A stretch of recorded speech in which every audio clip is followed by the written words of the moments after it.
এটা কথা মনত ৰাখিবা, যেতিয়াৰ পৰা স্কুল কলেজৰ পৰীক্ষাবোৰ শেষ হৈ যাব, তেতিয়াৰ পৰাই জীৱনে আচল পৰীক্ষা ল'বলৈ আৰম্ভ কৰি দিব। সমস্যাটো হ'ল সময়ে সকলো শিকাই দিয়ে, কিন্তু সময়মতেহে নিশিকায়। তুমি আচলতে যি হয় তেনেদৰেই থাকা। তাৰ পিছতো যদি কোনোবা ৰৈ যায়, তেন্তে তেওঁহে তোমাৰ। কেইদিনমান কষ্ট কৰি ভাগৰি থমকি কিয় ৰোৱা? বীজৰ পৰা পুলি ওলাবলৈ সময় লাগে।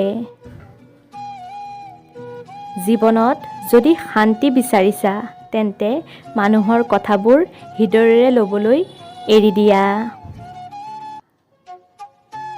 যি পালোঁ সেয়া ভাল আছিল, যি আছে সেয়া তাতোতকৈও ভাল, যি পাম সেয়া সকলোতকৈ ভাল হ'ব।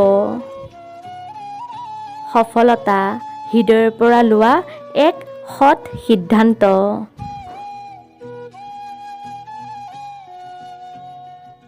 জীৱনটো যি থাকিবলৈ কষ্ট আৰু জটিলতাবোৰ অতিবাহিত কৰিবই লাগিব।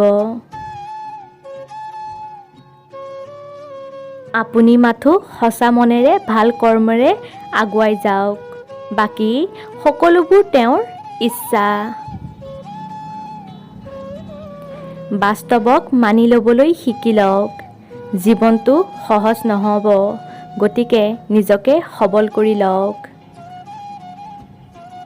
যি সফলতাত সময়ৰ প্ৰয়োজন হয়, সেই সফলতাই ব্যক্তিক ব্যক্তিত্ব প্ৰদান কৰে, আৰু কম সময়তে পোৱা সফলতাই ব্যক্তিক অহংকাৰী কৰি তোলে। সুখী হোৱাৰ আশাত কাম কৰাতকৈ সুখী মনেৰে কাম কৰক, ফলপ্ৰসূ বেছি হয়। সমস্যাবোৰতকৈ বেছি জীৱনৰ সৰু সৰু প্ৰাপ্তি, সুখ, আশীৰ্বাদ আদিক গুৰুত্ব দি আগবাঢ়িলে দিনবোৰো ভাল হয়। ভাল কৰ্ম আৰু সহায় কেতিয়াও ব্যৰ্থ নহয়, কিবা নহয় কিবা ৰূপত আপোনালৈ ঘূৰি আহিবই।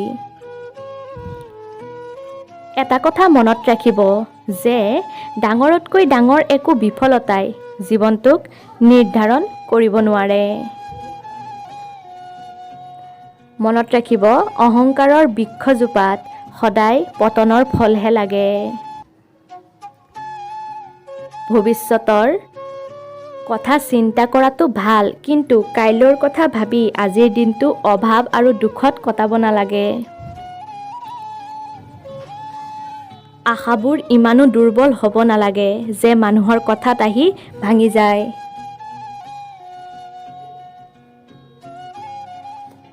মানুহে দুখতো জীয়াই থাকিব পাৰে, কিন্তু অশান্তিৰ মাজত জীয়াই থকাটো বহুত কষ্টকৰ।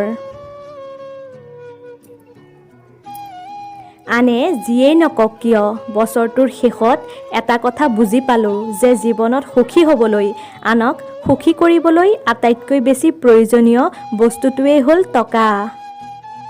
পৰিস্থিতিয়ে সকলোকে সলনি কৰি দিয়ে, কাৰোবাক মৌন হ'বলৈ শিকাই দিয়ে, কাৰোবাৰ হৃদয় শিলৰ দৰে কঠোৰ কৰি পেলায়। যেতিয়ালৈকে জীৱনৰ পৰিস্থিতি বেয়া হৈ থাকিব, তেতিয়ালৈকে বহুত কথা শুনিবলগীয়া হয় আৰু সহ্যও কৰিবলগীয়া হয়।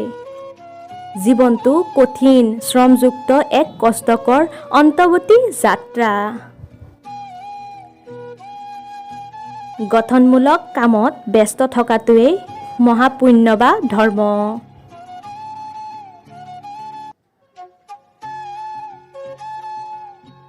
স্বপ্ন বা দূৰদৃষ্টি নাথাকিলে মানুহৰ পতন অনিবাৰ্য। আপুনি নিজে জ্বলিলেহে, অৰ্থাৎ দুখ কষ্ট পালেহে কিছুমান শক্তি উদ্ভৱ হ'ব। নিজৰ মনক নিয়ন্ত্ৰণ কৰিব পাৰিলে আপুনি সমগ্ৰ পৃথিৱী শাসন কৰিব পাৰিব।